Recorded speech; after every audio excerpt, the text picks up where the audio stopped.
Hey guys, Kyle here with Crypto Now Known. Today we're going to kind of do a brief discussion of what cryptocurrency is and what you guys could expect when you guys are first starting to look into investing in some of these coins and what you should be doing. So the easiest way to explain it would be to say it's an electronic peer-to-peer currency. Peer-to-peer currency is the exchange or sharing of information, data, or assets between parties without the involvement of a central authority. They have used this approach before with computers as peer-to-peer file sharing, and now they are using it for currency trading, or virtual currency. There are a lot of cryptocurrencies out there, and the number is always changing from new coins starting and also old coins stopping projects. If you have a team of people who know how to code computers and you guys have time and some money, pretty much anyone can create a cryptocurrency. But it's what that coin does as a whole that will determine the longevity of the coin's lifespan. And what I mean by that is that when you're looking to invest into a cryptocurrency, the coins you choose all play a certain part of the overall ecosystem of the blockchain you are using. The most known and most used blockchain, of course, is the Ethereum blockchain. Okay, so each coin is doing something particular, so more unique and better features the coin brings to the ecosystem will directly reflect to the coin's price.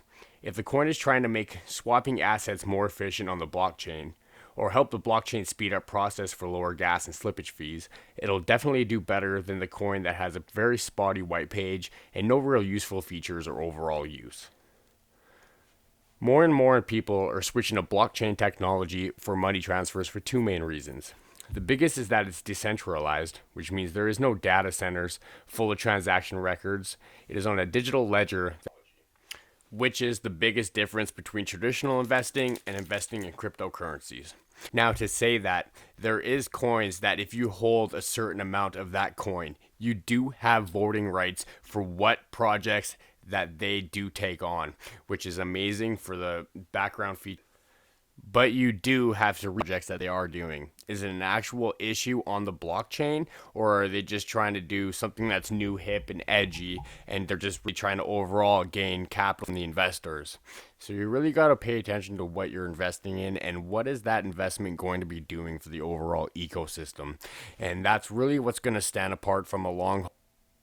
Okay, guys, we could talk about this forever. There's so many different ways of explaining it, and there's so many other ways I could explain it too, but I wanted to keep this video as short and simple as I could. If you guys are new here, I'd really appreciate it if you guys could hit the subscribe and the notification bell. This is a channel for beginners. I just really want to get you guys into learning the basics, and then now the next uploads we're going to be doing, we're really going to start jumping into what exchanges there is out there and ways of funding your account and what you guys should look for when you guys are about to invest into your first cryptocurrency. For now though, guys, I'm going to keep it at that. I'm Kyle with Crypto Now Known, and we'll see you guys next week.